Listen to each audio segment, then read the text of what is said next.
എല്ലാവർക്കും നമസ്കാരം. ഐ+ ട്രെയിനിങ് സൊല്യൂഷൻസിൻ്റെ UGC net paper 2 political science ക്ലാസ്സിലേക്ക് എല്ലാവർക്കും സ്വാഗതം.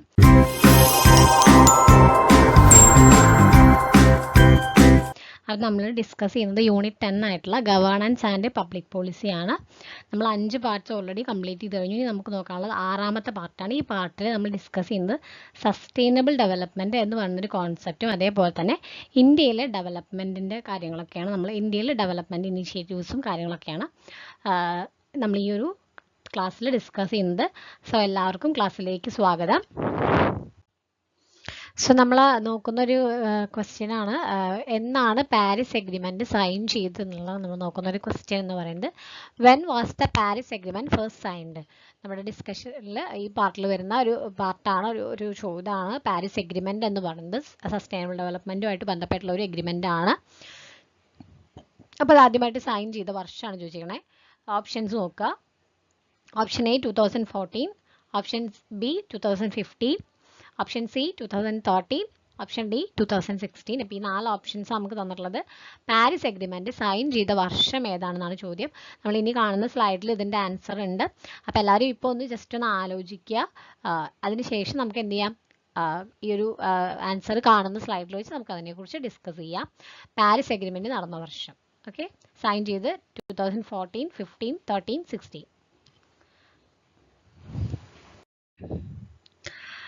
എന്താണ് സസ്റ്റൈനബിൾ ഡെവലപ്മെൻറ്റ്? ആ ഒരു കോൺസെപ്റ്റ് അല്ലെങ്കിൽ ആ ഒരു ടേം കൊണ്ട് എന്താണ് ഉദ്ദേശിക്കുന്നത് എന്നാണ് നമ്മൾ ആദ്യം നോക്കുന്നത്.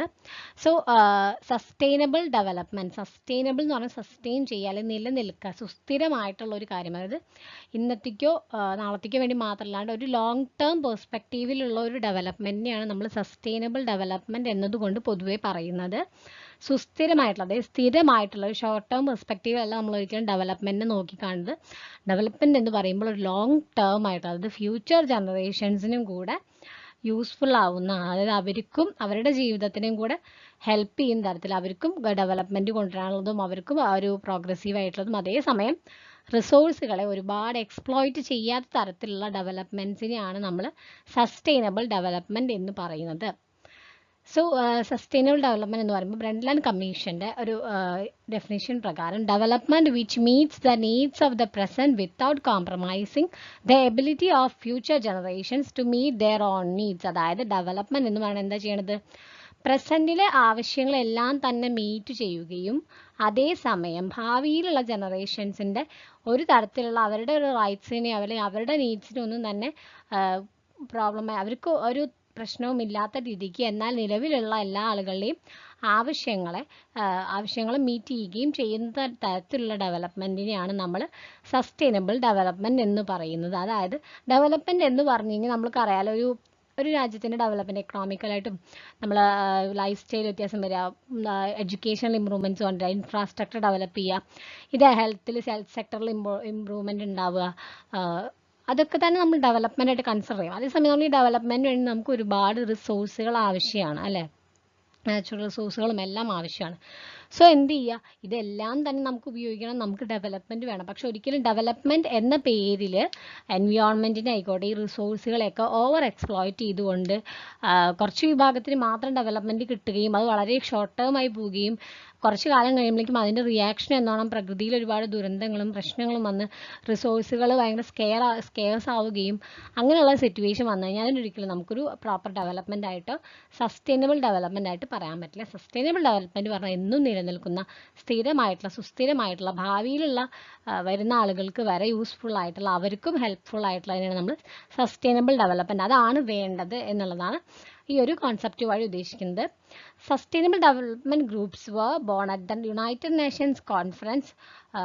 Sustainable Development Goals were born at the United Nations Conference on Sustainable Development in Rio de Janeiro in 2012. അതായത് 2012 UN-ൻ്റെ സസ്റ്റൈനബിൾ ഡെവലപ്മെൻറ്റിൽ നടത്തിയൊരു കോൺഫറൻസ് നടത്തിയിരുന്നു. റിയോ ഡി ജനീറോയിൽ വെച്ചിട്ടാണ് നടത്തിയത്. അവിടെ വെച്ചിട്ടാണ് സസ്റ്റൈനബിൾ ഡെവലപ്മെൻറ്റ് ഗോൾസ് ഉണ്ടാകുന്നത്. അതായത് ചില ഗോൾസ് ഉണ്ട്, അതായത് സസ്റ്റൈനബിൾ ഡെവലപ്മെൻറ്റിൻ്റെ എന്തൊക്കെ ലക്ഷ്യങ്ങൾ വെച്ചിട്ടാണ് ഈ ഒരു കോൺസെപ്റ്റ് കൊണ്ടുവരാനും ഇതിന് ഇമ്പോർട്ടൻസ് കൊടുക്കാനും കുറേ ലക്ഷ്യങ്ങളുണ്ട്. അത് ഇന്ന കാര്യങ്ങളൊക്കെ നേടിയെടുത്താൽ മാത്രമേ നമുക്കിതൊരു സസ്റ്റൈനബിൾ ഡെവലപ്മെൻറ്റ് ആയി ആ ഒരു കോൺസെപ്റ്റ് നമുക്ക് പ്രാവർത്തികമാക്കാൻ സാധിച്ചു എന്ന് പറയാൻ സാധിക്കുള്ളൂ. ആ ഒരു ഗോൾസ് ഫോം ചെയ്യുന്നത് തന്നെ 2012 റിയോ ഡി ജനീറോയിൽ ചേർന്നിട്ടുള്ള ഒരു കോൺഫറൻസിലാണ്, UN കോൺഫറൻസിലാണ്. SDGs are known as Transforming Our World, the 2030 Agenda for SD. അതായത് ഈ സസ്റ്റൈൻ ഡെവലപ്മെൻറ്റ് ഗോൾസ് അറിയപ്പെടുന്നത് ട്രാൻസ്ഫോമിങ് അവർ വേൾഡ്, നമ്മുടെ ഭൂലോകത്തെ ട്രാൻസ്ഫോം ചെയ്യുക, മാറ്റം വരുത്തുക, 2030 അജണ്ടയാണ്, 2030 ഇത് എന്ത് ചെയ്യുന്നത്, എയിം ചെയ്യുന്നത്. Agenda for SD sustain development 2030 ആകുമ്പോഴേക്കും അച്ചീവ് ചെയ്യുക എന്നുള്ളതാണ് അജണ്ട എന്ന് പറയുന്നത്. There are 17 sustainable development goals associated 169 targets and indicators. അതായത് 17 സസ്റ്റൈനബിൾ ഡെവലപ്മെൻറ്റ് ഗോൾസ് ആണ്, കുറച്ച് ടാർഗറ്റ്സും ഉണ്ട്, അതിന് തന്നെ കുറച്ച് ഇൻഡിക്കേറ്റേഴ്സുമുള്ള 17 സസ്റ്റൈനബിൾ ഡെവലപ്മെൻറ്റ് ഗോൾസ് ആണ് നമുക്കുള്ളത്. ഇനി 3 പ്രധാനപ്പെട്ട എലമെൻറ്റ്സ് ഉണ്ട് സസ്റ്റൈനബിൾ ഡെവലപ്മെൻറ്റ്. ഒന്നെന്ന് പറഞ്ഞാൽ എൻവിയോൺമെൻറ്റൽ സസ്റ്റൈനബിലിറ്റി, അതായത് പ്രകൃതി അല്ലെങ്കിൽ പരിസ്ഥിതിപരമായിട്ടുള്ള സുസ്ഥിരത. It prevents the nature from being used as an inexhaustible source of resources and ensures its protection and rational use. Environmental sustainability എന്ന് പറഞ്ഞാൽ എന്താ, പ്രകൃതി അല്ലെങ്കിൽ പരിസ്ഥിതിയുടെ നിലനിർത്തുക. അതായത് നേച്ചറിൽ ഒരുപാട് നമുക്ക് നോൺ റിന്യൂവബിൾ ആയിട്ടുള്ള കുറേ റിസോഴ്സുകളുണ്ട് അല്ലേ. അപ്പോൾ അങ്ങനെയുള്ള റിസോഴ്സുകൾ എന്ത് ചെയ്യുക, ഒരു വട്ടം നമുക്കത് പൂർണ്ണമായും ഇല്ലാതായി കഴിഞ്ഞാൽ, എക്സാമ്പിൾ ഇപ്പോൾ കോള്, ഗോൾഡ്, ഇങ്ങനത്തെ പെട്രോളിയം അങ്ങനത്തെയൊക്കെ പറഞ്ഞാൽ പൂർണ്ണമായിട്ട് ഇല്ലാതായി കഴിഞ്ഞാൽ പിന്നീട് നമുക്ക് അതിന് കണ്ടുപിടിക്കാൻ വേറൊരു വേറെ ഒന്നില്ല. കാരണം അതൊക്കെ എന്ന് പറഞ്ഞാൽ നോൺ റിന്യൂവബിൾ ആയിട്ടുള്ള റിസോഴ്സുകളാണ്. സോ അങ്ങനെയുള്ള സംഭവങ്ങൾ എന്ത് ചെയ്യുക, പ്രൊട്ടക്റ്റ് ചെയ്യുക. പ്ലസ് എന്തും കൂടി ഉണ്ട്, റാഷണലി യൂസ് ചെയ്യുക, യുക്തിപരമായിട്ടും ചിന്തിച്ചുകൊണ്ടും നമ്മുടെ ആവശ്യങ്ങൾക്ക് അനുസൃതമായിട്ട് മാത്രം യൂസ് ചെയ്യുക എന്നുള്ളതാണ് എൻവയോൺമെൻറ്റൽ സസ്റ്റൈനബിലിറ്റി എന്നതുകൊണ്ട് ഉദ്ദേശിക്കുന്നത്. അങ്ങനെ ആകുമ്പോൾ നമ്മുടെ പരിസ്ഥിതിനെ നമുക്ക് എന്ത് ചെയ്യാൻ സാധിക്കും, സുസ്ഥിരമായിട്ട് നിലനിർത്താൻ സാധിക്കും. രണ്ടാമത്തെയാണ് സോഷ്യൽ സസ്റ്റൈനബിലിറ്റി എന്ന് പറയുന്നത്, സാമൂഹികമായിട്ടൊരു സുസ്ഥിരത. അതായത് അതിൽ പ്രധാനമായിട്ടും പറയുന്നത് ജെൻഡർ ഇക്വാലിറ്റിക്ക് വേണ്ടിയിട്ട് പ്രവർത്തിക്കുക, ജനങ്ങളുടെ ഡെവലപ്മെൻറ്റിന് വേണ്ടിയിട്ട് പ്രവർത്തിക്കുക, കമ്മ്യൂണിറ്റീസിൻ്റെ ഡെവലപ്മെൻറ്റ്, അതേപോലെ കൾച്ചറുകളുടെ, നമ്മുടെ ഒരുപാട് കൾച്ചറുകളുണ്ട്, അതിനെയൊക്കെ പ്രിസർവ് ചെയ്യുക.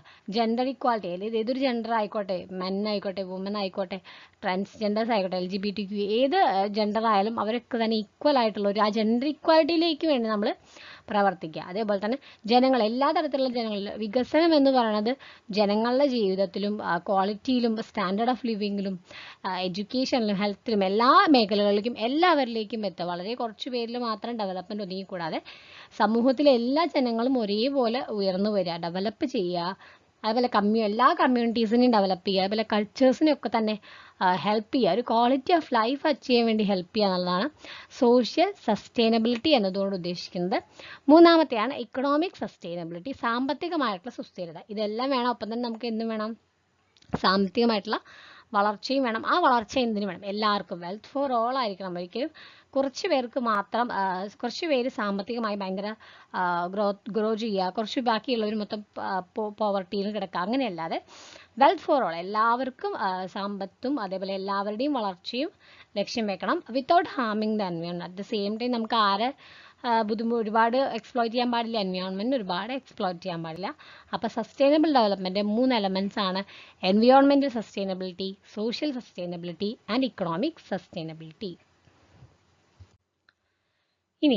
ഇനി ഗ്ലോബൽ ഇനീഷ്യേറ്റീവ്സ് ആണ്. കുറച്ച് ഗ്ലോബൽ ഇനീഷ്യേറ്റീവ്സിൻ്റെ പേരുകളാണ് പറയുന്നത്. നമ്മളുടെ സസ്റ്റൈനബിൾ ഡെവലപ്മെൻറ്റിൽ വന്നിട്ടുള്ള ഗ്ലോബൽ ഇനീഷ്യേറ്റീവ്സ് ആണ്. ആദ്യത്തെ നമ്മൾ നോക്കാം 1972 മുതൽ നമുക്ക് നോക്കാം. ദ സ്റ്റോക്ക്ഹോം കോൺഫറൻസ് ആണ് 1972 ആദ്യമായിട്ടുണ്ടായിട്ടുള്ള നമുക്ക് പറയപ്പെടുന്നതിൽ ഗ്ലോബൽ ഇനീഷ്യേറ്റീവ്, സസ്റ്റൈനബിൾ ഡെവലപ്മെൻറ്റിന് വേണ്ടിയിട്ടുള്ള ഇനീഷ്യേറ്റീവ് ആയിട്ട് പറയാം 1972 സ്റ്റോക്ക്ഹോം കോൺഫറൻസ്. പിന്നെയുള്ള 1972 തന്നെ UNEP, United Nations environment programme 1922 setup ചെയ്തിട്ടുള്ളത്. അടുത്താണ് 1992 എർത്ത് സമ്മിറ്റ്. ഇത് റിയോ ഡി ജനീറോയിലാണ് ഈ ഒരു സമ്മിറ്റ് നടന്നിട്ടുള്ള എർത്ത് സമ്മിറ്റ്. അതേപോലെ തന്നെ the framework convention on climate change UNFCCC, പിന്നെയോ the convention on biological diversity, പിന്നെ 6ാമത്തെ the statement on forest principles, 7ാമത്തെ the Rio declaration, 8 agenda 21,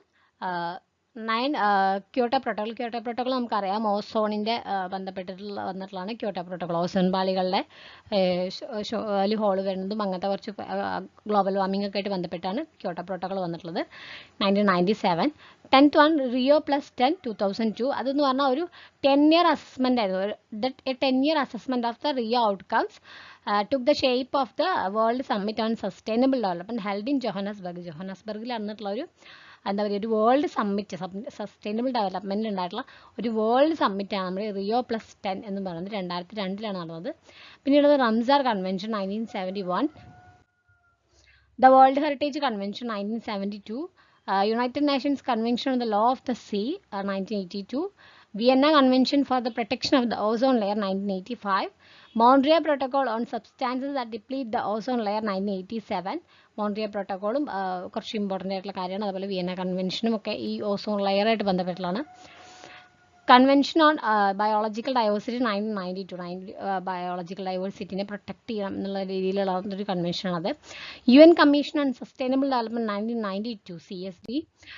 Rotterdam convention 1998, Minamata convention on mercury 2013, Paris agreement on 2015. ഈ Paris agreement കുറിച്ചാണ് നമ്മൾ ആദ്യം ഒരു question ഡിസ്കഷനിൽ ചോദിച്ചിരുന്ന ചോദ്യമാണ്. പാരീസ് എഗ്രിമെൻറ്റ് നടന്ന വർഷം എന്ന് പറയുന്നത് നമ്മളുടെ ക്വസ്റ്റ്യൻ അതായിരുന്നു. പാരീസ് എഗ്രിമെൻറ്റ് ഏത് വർഷമാണ് നടന്നത്? പാരീസ് എഗ്രിമെൻറ്റ് നടന്ന വർഷമാണ് 2015. ആദ്യത്തെ ക്വസ്റ്റ്യനിൽ ഉണ്ടായിരുന്ന ക്വസ്റ്റ്യൻ ഡിസ്കഷനിൽ ഉണ്ടായിരുന്ന ഒരു ചോദ്യമാണ് പാരീസ് എഗ്രിമെൻറ്റ് നടന്ന വർഷം ഏതാണെന്നുള്ളത്. അപ്പോൾ അതിൻ്റെ ആൻസറാണ് 2015. 2015 പാരീസ് എഗ്രിമെൻറ്റ് നടന്നത്. അടുത്താണ് global alliance for climate smart agriculture. പിന്നീട് partnership for action on green economy, page എന്നാണ് അതിന് പറയുക. ഇത്രയാണ് നമുക്ക് സസ്റ്റൈനബിൾ ഡെവലപ്മെൻറ്റ് ഗോൾസും ഗ്ലോബൽ ഇനീഷ്യേറ്റീവ്സ് ആയിട്ടും പറയാനുള്ളത്. അതിൽ പാരീസ് എഗ്രിമെൻറ്റും വിയന്ന കോൺഫറൻസ് ആയാലും അതേപോലെ അജണ്ട 21 ഇതൊക്കെ കുറച്ച് ഇമ്പോർട്ടൻ്റ് ആണ്. അതുപോലെ ക്യോട്ടോ പ്രോട്ടോകോൾ, മോൺട്രിയൽ കോൺഫറൻസ്, അങ്ങനത്തെ കുറച്ച് കാര്യങ്ങളൊക്കെ ഇമ്പോർട്ടൻ്റ് ആണ്. അപ്പോൾ അതൊക്കെ ഒന്ന് നോക്കുക. ഇനിയുള്ള നമുക്ക് നോക്കാൻ പോകുന്നത് സസ്റ്റൈനബിൾ ഡെവലപ്മെൻറ്റ് ഗോൾസും ഇന്ത്യയുടെ കമ്മിറ്റ്മെൻറ്റും ആണ്. അതായത് ഇന്ത്യ എങ്ങനെയാണ് നോക്കിക്കാണുന്നത്, അല്ലെങ്കിൽ ഇന്ത്യ എന്തൊക്കെ ആക്ടിവിറ്റീസാണ് സസ്റ്റൈനബിൾ ഡെവലപ്മെൻറ്റ് ഗോൾസ് അച്ചീവ് ചെയ്യാൻ വേണ്ടി എടുത്തിട്ടുള്ളതാണ് നമ്മൾ നോക്കാൻ പോകുന്നത്.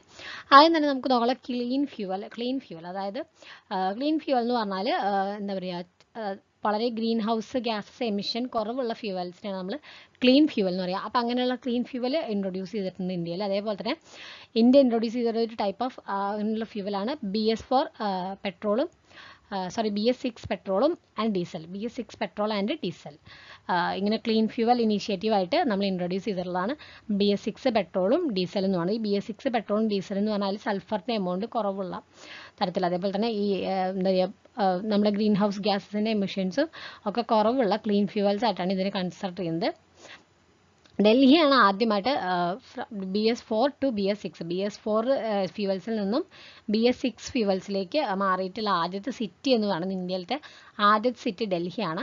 No plastics, India has pledge to eliminate all single use plastic in the country by 2022. അതായത് 2022 ഇന്ത്യയുടെ സിംഗിൾ യൂസ് പ്ലാസ്റ്റിക്സ് ഒക്കെ തന്നെ എലിമിനേറ്റ് ചെയ്യുക, നോ പ്ലാസ്റ്റിക് ഇന്ത്യ എന്ന് പറയുന്ന പ്ലഡ്ജോട് കൂടിയിട്ട് സിംഗിൾ യൂസ് പ്ലാസ്റ്റിക്സ് എല്ലാം തന്നെ എലിമിനേറ്റ് ചെയ്യുക എന്നുള്ള ഇനീഷ്യേറ്റീവ് 2022 കൂടി തന്നെ തുടങ്ങിക്കഴിഞ്ഞു. നമ്മുടെ നാട്ടിൽ ഇപ്പോഴും എന്ത് ചെയ്യുന്നുണ്ട്, പരമാവധി ഈ സിംഗിൾ യൂസ് പ്ലാസ്റ്റിക്കുകളൊന്നും ഇപ്പോൾ ഉപയോഗിക്കുന്നില്ല, കടകളിലൊന്നും കിട്ടാൻ ഇല്ലാത്തൊരവസ്ഥ വന്നിട്ടുണ്ട്. അതിങ്ങനെ ഒരു നമ്മുടെ സസ്റ്റൈനബിൾ ഡെവലപ്മെൻറ്റ് ഗോൾസ് അച്ചീവ് ചെയ്യുക എന്ന ലക്ഷ്യത്തോട് കൂടിയിട്ടാണ് നമ്മൾ ഇങ്ങനെ ഒരു ഇനീഷ്യേറ്റീവ്സ് ആണ് തുടങ്ങിയിട്ടുള്ളത്. International Solar Alliance is a group of 121 solar-rich countries which are situated either on or between tropics. അതായത് ട്രോപ്പിക്സിൽ അല്ലെങ്കിൽ അതിൻ്റെ ഇടയ്ക്ക് നിലനിൽക്കുന്ന രാജ്യങ്ങളിലെയാണ്, സോളാർ റിച്ച് കൺട്രീസിനെയാണ് നമ്മൾ ഈ ഒരു ISA എന്ന് പറയുന്നത്, ഇൻ്റർനാഷണൽ സോളാർ അലയൻസ് എന്ന ഗ്രൂപ്പിലുള്ളത്. 121 സോളാർ റിച്ച് കൺട്രീസ്, അതായത് സൂര്യൻ്റെ സോളാർ എനർജി കൂടുതൽ കിട്ടുന്ന രാജ്യങ്ങളാണ് ട്രോപ്പിക്സിൽ, അല്ലെങ്കിൽ അതിൻ്റെ ഓൺ ഓർ ബിറ്റ്വീൻ ദ ട്രോപ്പിക്സിൽ നിൽക്കുന്ന രാജ്യങ്ങളാണ് ഇതിലുള്ളത്. സോ ISAയിൽ നമ്മൾ മെമ്പറാണ്, അതിൽ നമ്മൾ മെമ്പർഷിപ്പ് എടുത്തിട്ടുണ്ട്. പിന്നെ നോക്കാനുള്ളതാണ് climate change and India's response. ഇനി ക്ലൈമറ്റ് ചേഞ്ച് എന്ന് പറയുന്നത് ഒരു വലിയൊരു ക്ലൈമറ്റ് ചേഞ്ച് എന്ന് പറയുമ്പോൾ വലിയൊരു ഇഷ്യൂ ആണ് അല്ലേ. നമുക്ക് അറിയാം, നമുക്ക് എന്താ പറയുക, ഒരു ക്ലൈമറ്റ് ചേഞ്ചിന് അത്രത്തോളം ഉള്ളൊരു വേഴ്സ്റ്റ് ആയിട്ടുള്ള സിറ്റുവേഷൻസ് ഒക്കെ നമ്മളിപ്പോൾ ഈ ഒരു ക്ലൈമറ്റിലൊക്കെ അനുഭവിക്കുന്നുണ്ട്. അതായത് ചൂടിൻ്റെ ഒരു കൂടുതലായാലും അതേപോലെ തന്നെ ക്ലൈമറ്റ് പ്രോപ്പറായിട്ടുള്ള ആ ഒരു പണ്ടത്തെ ആ ഒരു ക്ലൈമറ്റിക് സിറ്റുവേഷൻസ് നമുക്ക് കാണാൻ സാധിക്കില്ല. ഒരുപാട് വേരിയേഷൻസ് ഉണ്ട്. ചൂട് ക്രമാതീതമായിട്ട് വർദ്ധിച്ചുകൊണ്ടിരിക്കുകയാണ്. അതേപോലെ തന്നെ പൊല്യൂഷൻ, ഭയങ്കര എയർ പൊല്യൂഷനും ഒക്കെ തന്നെ വളരെയധികം കൂടിയുള്ളൊരു സാഹചര്യം നമുക്ക് കാണാൻ സാധിക്കും. അതുപോലെ മഞ്ഞിനായാൽ പോലും ഒരു എന്താ പറയുക, മഞ്ഞായാലും ഒരു പുക മൂടിയതുപോലെ കുറേയൊക്കെ പൊല്യൂട്ടഡ് ആയിട്ടുള്ള എയറാണ് നമ്മൾ ബ്രീത്ത് ചെയ്യണമെന്ന് നമുക്ക് മനസ്സിലാവും. സോ ക്ലൈമറ്റ് ചേഞ്ച് എന്ന് പറഞ്ഞാൽ ഇപ്പോൾ വലിയൊരു ഗ്ലോബൽ ഇഷ്യൂ ആണ്. നമ്മൾ എത്രത്തോളം അതിനെ എന്താ പറയുക ടാക്കിൾ ചെയ്യാൻ ശ്രമിക്കും തോറും അത് വീണ്ടും വീണ്ടും കൂടിക്കൊണ്ടിരിക്കുകയാണ്. കാരണം ഭയങ്കര പൊല്യൂഷൻ കൂടുതലാണ്. ഇപ്പോൾ ഡൽഹിയിലൊക്കെ തന്നെ അവിടുത്തെ എയർ എന്ന് പറഞ്ഞാൽ ഇത്രയും റെക്കോർഡിൽ വെച്ചിട്ട് തന്നെ ഏറ്റവും പൊല്യൂട്ടഡ് ആയിട്ടുള്ള ഒരു എയറാണ് ഇപ്പോൾ ഉള്ളതെന്നാണ് അവിടുത്തെ റിപ്പോർട്ട്സ് പറയുന്നത്. അപ്പോൾ അതൊക്കെ തന്നെ നമുക്ക് ഒരുപാട് ഹെൽത്ത് ഇഷ്യൂസ് വരാനൊരു കാരണം. ഇതൊക്കെ ക്ലൈമറ്റ് മൊത്തത്തിലൊരു മാറ്റം വന്ന് വളരെ എന്താ പറയുക ബുദ്ധിമുട്ടുന്ന ഒരു സാഹചര്യത്തിലേക്കാണ് നമ്മൾ പോയിക്കൊണ്ടിരിക്കുന്നത്.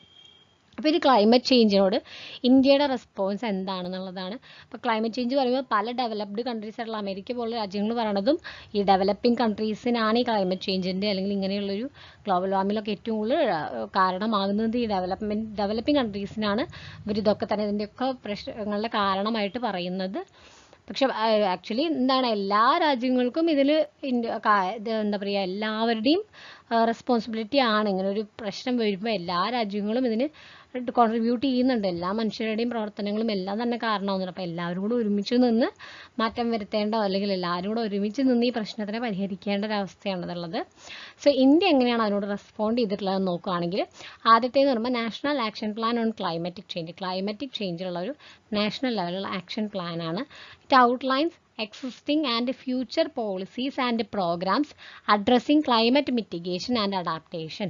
അതായത് ഇത് ഔട്ട്ലൈൻ ചെയ്യണമെന്നുണ്ട് എക്സിസ്റ്റിംഗ് ആയിട്ടുള്ള അതേപോലെ ഫ്യൂച്ചർ പോളിസീസും programmes addressing climate mitigation and അഡാപ്റ്റേഷനെ കുറിച്ചുള്ള ഒരു ഫ്യൂച്ചർ പോളിസീസിനെയും പ്രോഗ്രാംസിനെ കുറിച്ചും പറഞ്ഞിട്ടുള്ള ഒരു ആക്ഷൻ പ്ലാനാണ് എന്ത് NAPCC, അതായത് national action plan on climate change എന്ന് പറയുന്നത്.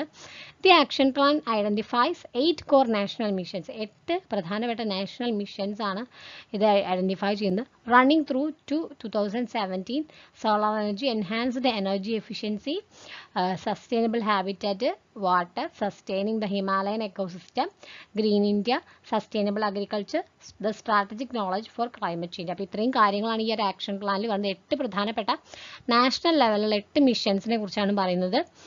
2017 മുതലാണിത് നമ്മൾ ഈ ഒരു ആക്ഷൻ പ്ലാൻ തുടങ്ങിയിട്ടുള്ളത്. സോളാർ എനർജി, അതേപോലെ എനർജി എഫിഷ്യൻസി എൻഹാൻസ് ചെയ്യുക, സസ്റ്റൈനബിൾ ആയിട്ടുള്ള ഹാബിറ്ററ്റുകൾ, വാസസ്ഥലങ്ങൾ രൂപീകരിക്കുക, അതേപോലെ വാട്ടർ, ഹിമാലയൻ എക്കോസിസ്റ്റം. ഹിമാലയം നമുക്കറിയാമല്ലോ, ഭയങ്കര വളരെ ഒരു വലിയ നമ്മുടെ ഇന്ത്യയിലെ വലിയൊരു എക്കോസിസ്റ്റമാണ് ഹിമാലയം എന്ന് പറയുന്നത്. ഗ്രീൻ ഇന്ത്യ മൂവ്മെൻ്റ് ഒക്കെ നമുക്കറിയാമല്ലോ. ഗ്രീൻ ഇന്ത്യ എന്ന് പറയുമ്പോൾ തന്നെ എന്താ പച്ചപ്പ്, അതായത് നമ്മുടെ ഗ്രീനറീനെ പ്രൊട്ടക്ട് ചെയ്യുക, നമ്മുടെ നേച്ചറിനെ പ്രൊട്ടക്ട് ചെയ്യുക എന്നുള്ളതാണ് ഒരു ഗ്രീൻ ഇന്ത്യ എന്നതുകൊണ്ട് ഉദ്ദേശിക്കുന്നത്. സസ്റ്റൈനബിൾ ആയിട്ടുള്ള അഗ്രികൾച്ചർ ഇപ്പോൾ ഒരുപാട് ഈ ക്ലൈമറ്റ് ചേഞ്ച് ഏറ്റവും കൂടുതൽ അഫക്ട് ചെയ്യുന്നത് നമ്മുടെ അഗ്രികൾച്ചറിനെയാണ് അല്ലേ. ഈ ക്ലൈമറ്റ് മഴ കിട്ടേണ്ട സമയത്ത് മഴ കിട്ടാതിരിക്കുകയും ചൂട് അളവിൽ കൂടുതലായിട്ട് ചൂട് വരികയോ അല്ലെങ്കിൽ ആ ഒരു താപത്തിൻ്റെ അളവ് കൂടുകയോ ചെയ്യുമ്പോൾ എന്തുണ്ടാവും, ഓട്ടോമാറ്റിക്കലി ക്ലൈമറ്റ് ഒരുപാട് വേഴ്സ്റ്റ് ആവും. അതുപോലെ തന്നെ അഗ്രികൾച്ചർ നശിക്കാനും ഒരു തണുത്ത കാലാവസ്ഥ അല്ലെങ്കിൽ ഒരു മീഡിയം മോഡറേറ്റ് ആയിട്ടുള്ള ഒരു ക്ലൈമറ്റിൽ മാത്രം വളരുന്ന പല ചെടികളും എന്തുണ്ടാവും, ആ ക്രോപ്സ് ഒക്കെ തന്നെ നാശമാവാനും പിന്നീട് അവ കംപ്ലീറ്റ് ആയിട്ട് ഇല്ലാതാവാനും കാരണമാകും ഇങ്ങനൊരു ക്ലൈമറ്റ് ചേഞ്ചും ഗ്ലോബൽ വാർമിംഗ് ഒക്കെ തന്നെ. സോ അഗ്രികൾച്ചറിനെ സസ്റ്റൈനബിൾ ആക്കുക, അതേപോലെ സ്ട്രാറ്റജിക് നോളജ് ഫോർ ക്ലൈമറ്റ് ചേഞ്ചിനെ കുറിച്ചുള്ള കൃത്യമായിട്ടുള്ള ഒരു നോളജ് കൂടി ഉണ്ടാവും. ഇത്രയും 8 പ്രധാനപ്പെട്ട നാഷണൽ മിഷൻസ് ആണ് ഈ ഒരു നാഷണൽ പ്ലാൻ ക്ലൈമറ്റ് ചേഞ്ച് എന്നതിലുള്ളത്. ഈ മിഷൻസൊക്കെ കൂടുതലും കുറേ strong adaptation imperatives. National clean energy fund.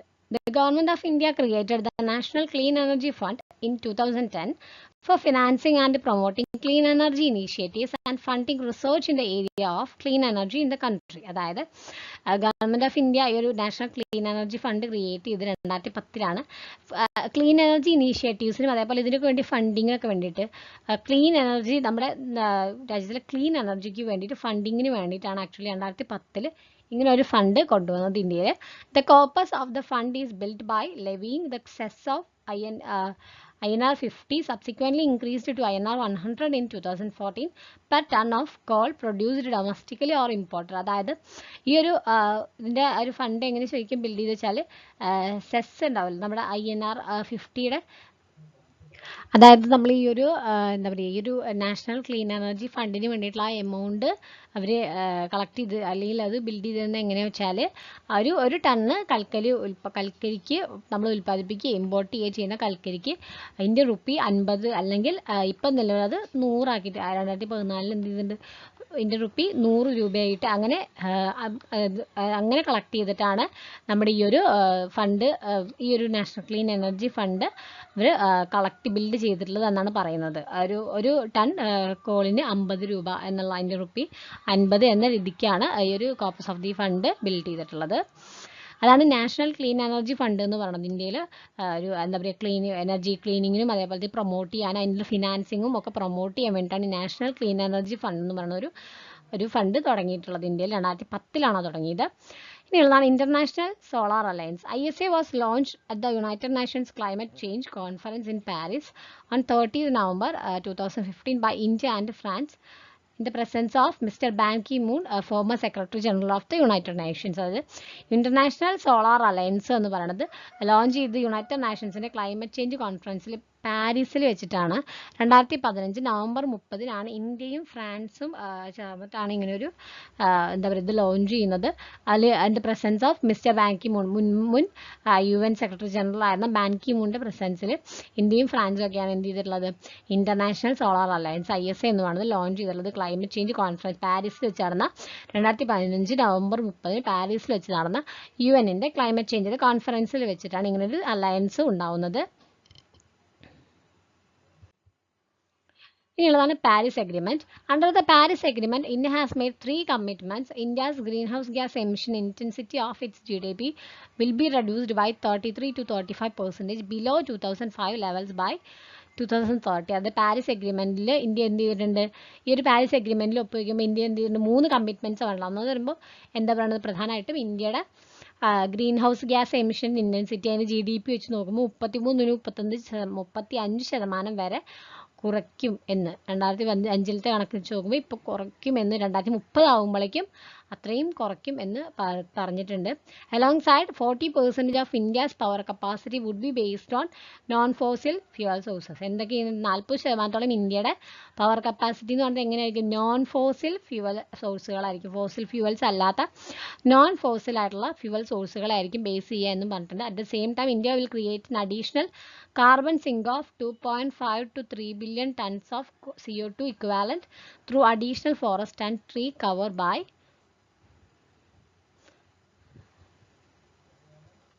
അതായത് ഫോറസ്റ്റുകളൊക്കെ ഇൻക്രീസ് ചെയ്തുകൊണ്ട്, അപ്പോൾ അതായത് അതായത് മരങ്ങളായാലും ഫോറസ്റ്റുകളൊക്കെ തന്നെ ഇൻക്രീസ് ചെയ്തുകൊണ്ട് തന്നെ എന്ത് ചെയ്യും, കാർബൺ ഡൈ ഓക്സൈഡിന് തുല്യമായൊരു കാർബൺ സിങ്ക് ക്രിയേറ്റ് ചെയ്യും ഇന്ത്യ എന്ന് ഇന്ത്യ പറഞ്ഞിട്ടുണ്ട്. ഈ ഒരു പാരീസ് എഗ്രിമെൻറ്റിലൂടെ പറഞ്ഞിട്ടുണ്ട് 2.5 to 3 billion tons of CO2 equivalent through ഇത് കാർബൺ സിങ്ക് ക്രിയേറ്റ് ചെയ്യും. 2.5 മുതൽ 3 ബില്യൺ വരെ കാർബൺ സിങ്ക് ക്രിയേറ്റ് ചെയ്യും കാർബൺ ഡൈ ഓക്സൈഡിന് തുല്യമായ രീതിയിൽ തന്നെ through additional forest and tree cover. അത് ഒരുപാട് അഡീഷണൽ ഫോറസ്റ്റുകളും ട്രീ കവേഴ്സും വഴി എന്ത് ചെയ്യുന്നു പറയുന്നുണ്ട്, 2.5 മുതൽ 3 ബില്യൺ വരെ കാർബൺ സിങ്ക് ക്രിയേറ്റ് ചെയ്യും എന്നും പറയുന്നുണ്ട്. പിന്നെയുള്ളതാണ് ഭാരത് സ്റ്റേജ് എമിഷൻ നോംസ്, അത് BS നോംസ്. അത് emissions from vehicles are one of the top contributors to air pollution. അത് വെഹിക്കിൾസിൽ നിന്നുള്ള ഈ സ്മോക്കായാലും മറ്റുള്ള ഫ്യൂസിൽ ഫ്യൂൽ കത്തുമ്പോൾ ആ ഒരു വരുന്ന പുകയിൽ നിന്നൊക്കെ തന്നെ ഒരുപാട് എയർ പൊല്യൂഷൻസ് ഉണ്ടാവുന്നുണ്ട്.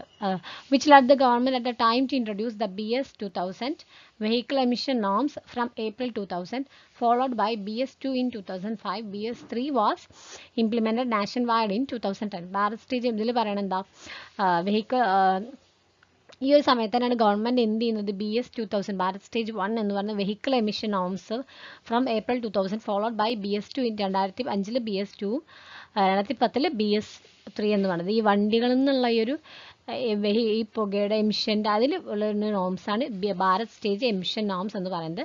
However, in 2016, the government decided to meet the global best practices that leapfrog to BS6 norms by skipping BS5 altogether. അത് BS1 നമ്മൾ നേരത്തെ പറഞ്ഞു, BS6 ഫ്യൂവൽസ്, അതായത് ഈ ഒരു ഇത് കുറവുള്ള, ഇത് വളരെയധികം ഗ്രീൻ ഹൗസ് ഗ്യാസിൻ്റെ എമിഷൻ കുറവുള്ള കുറച്ചുകൂടെ ക്ലീൻ ഫ്യൂവൽസിനാണ് നമ്മൾ BS6 ഫ്യൂവൽസ് എന്ന് പറയാം.